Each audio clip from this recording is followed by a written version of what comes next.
दोस्तों जैसे कि आप सभी जानते हैं कि अक्षय कुमार ने पान मसाला का ऐड किया था और वो ऐड करने के बाद पब्लिक भड़क गई।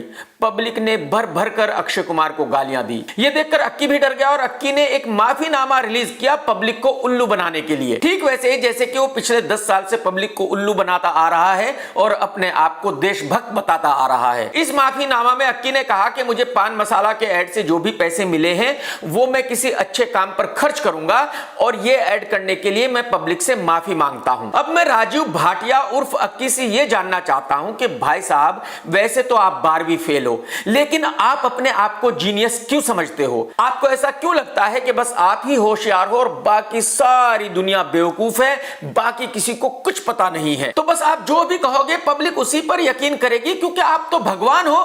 पब्लिक का अपना दिमाग तो है ही नहीं कुछ सोचने के लिए। अरे भाई साहब अगर आपको लगता है कि आपने गलती की है और आपको गलती सुधारनी है तो आप उस ऐड को हटवा दीजिए। और उस ऐड को हटवाने का तरीका यह है कि जो आपने पान मसाला कंपनी से 100 लिए हैं वो वापस कर दीजिए और जो उनका खर्चा हुआ है ऐड शूट करने के लिए वो पैसे भी उनको लौटा दीजिए। जब आप उनको ये पेमेंट कर दोगे तो जाहिर सी बात है वो आपका ऐड हटा देंगे और अगर आप उनको ये पेमेंट नहीं करोगे तो फिर वो आपका ऐड आपके मरते दम तक चलाएंगे। मरते दम तक ही नहीं बल्कि आपके मरने के बाद भी चलाएंगे क्योंकि उन्होंने आपको 100 दिए हैं। इतना मोटा माल तो कभी आप वापस करेंगे नहीं और जब आप वापस नहीं करेंगे तो जाहिर सी बात है ऐड भी नहीं हटेगा। तो जब आपको पता है कि ये ऐड नहीं हटेगा तो फिर माफीनामे का ड्रामा क्यों? हिपोक्रेसी की भी सीमा होती है, हिपोक्रेसी की भी सीमा होती है। एक्चुअली अक्की भाई आपको झूठ बोलकर पब्लिक को उल्लू बनाने की आदत पड़ी हुई है। पिछले 10 साल से यही ड्रामा आप करते आ रहे हो। पहले आपने कहा कि आप कैनेडियन नहीं हो, उसके बाद थोड़ा और प्रेशर बढ़ा तो आपने कहा कि नहीं वो तो मुझे कनाडा की सरकार ने ऐसे ही नेशनलिटी दे दी है जैसे कि किसी को डॉक्टर की उपाधि दे देते हैं। हाँ हलवा है ना, कुछ भी। फिर जब और प्रेशर बढ़ा तो आपने माना कि हाँ मैं इंडियन नहीं हूं, मेरे पास कनाडा की नेशनलिटी है। एकदम इन्होंने वक्त बदल दिया, जज्बात बदल दिए, जिंदगी बदल दी। फिर जब लोगों ने आपको बुरा भला कहना शुरू किया और प्रेशर बढ़ा तो आपने ऑन कैमरा कहा कि ठीक है मैं कनाडा की नेशनलिटी छोड़ रहा हूं और मैं जल्दी ही इंडियन बन जाऊंगा। हिपोक्रेसी की भी सीमा होती है। ठीक उसी तरह से एक बार फिर से आप पब्लिक को बेवकूफ बनाना चाहते हो।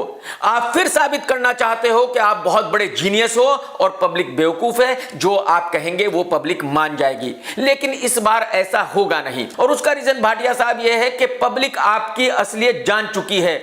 पब्लिक आपका असली चेहरा देख चुकी है। पब्लिक को पता चल गया है कि आप कितने बड़े झूठे हो।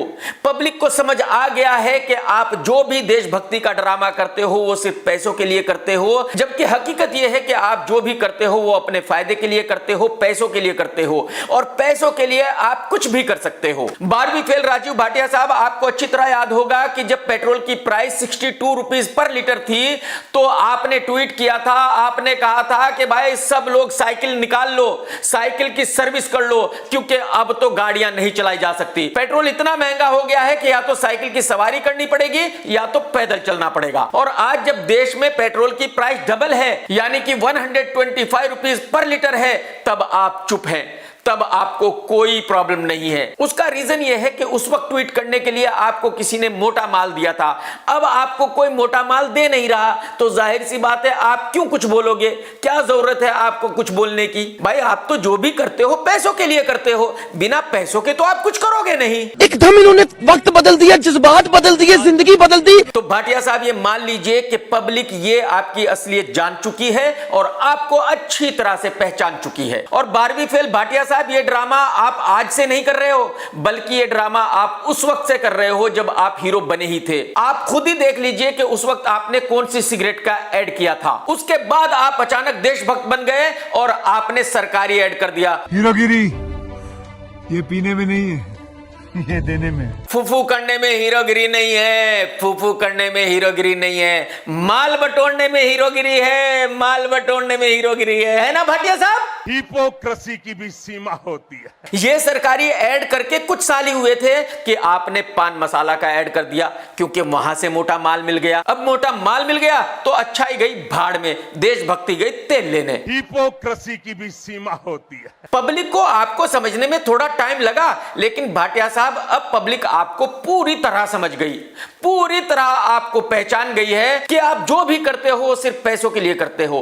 तो 75% पब्लिक कह रही है कि भाई साहब आप अपना वीजा कैंसिल कराइए और आप अपने देश कनाडा चले जाइए, हम इंडियंस को माफ कर दीजिए। और 72% लोग कह रहे हैं कि बॉलीवुड का सबसे बड़ा झूठा भाटिया उर्फ अक्की ही है। 65% लोग तो यह भी कह रहे हैं कि अब हम अक्की की असलियत जान चुके हैं, अक्की का असली चेहरा पहचान चुके हैं, अब हम इसकी फिल्म आगे नहीं देखेंगे, हम अपनी मेहनत की खून पसीने की कमाई अक्की के कनाडा के अकाउंट में नहीं भेजेंगे। 12वीं फेल भाटिया साहब, कहावत है कि भगवान के घर देर है अंधेर नहीं है, कर्मों का फल इसी दुनिया में जरूर मिलता है। तो भाई साहब आपको भी आपके कर्मों का फल मिल चुका है, पब्लिक आपको पहचान चुकी है, पब्लिक आपको जान चुकी है और अब ये पब्लिक आपके माफीनामे के झांसे में नहीं आने वाली। और यही वजह है कि पब्लिक आपको भर भर के गालियां दे रही है। बताइए, बुढ़ापे में आपको जलील होना था, हो गए। आप ही के निर्माता पहलाज नीलानी साहब ने भी कहा है कि अक्षय कुमार ने जिंदगी में कभी इज्जत नहीं कमाई है और ये आखिरी दम तक कभी भी एक इज्जतदार एक्टर नहीं बन सकता। ये जब तक बॉलीवुड में रहेगा इसी तरह छिछोरागिरी करता रहेगा, इसी तरह झूठ बोलता रहेगा। तो भाई साहब मेरी समझ में ये आ रहा है कि बेहतरी इसी में है कि आप अपना इंडिया का वीजा कैंसिल कराओ और चुपचाप कनाडा निकल लो। बुढ़ापे में जलील होने का कोई फायदा नहीं है दोस्त। क्यों दोस्तों, मैं सही कह रहा हूं ना? टेक केयर दोस्तों, जय हिंद, वंदे मातरम, सत्यमेव जयते। दोस्तों अगर आपको मेरा ये वीडियो पसंद आया है तो लाइक जरूर करो और शेयर जरूर करो और भाई साहब कमेंट तो बिल्कुल 100% करो, मैं आपके सारे कमेंट्स पढ़ता हूं। और घंटी दबा दो, आप जब तक घंटी नहीं दबाएंगे आपको नोटिफिकेशन नहीं मिलेगा, आपको पता नहीं चलेगा कि मैंने नया वीडियो कब डाला है। तो घंटी दबा दो भाई, फौरन दबा दो।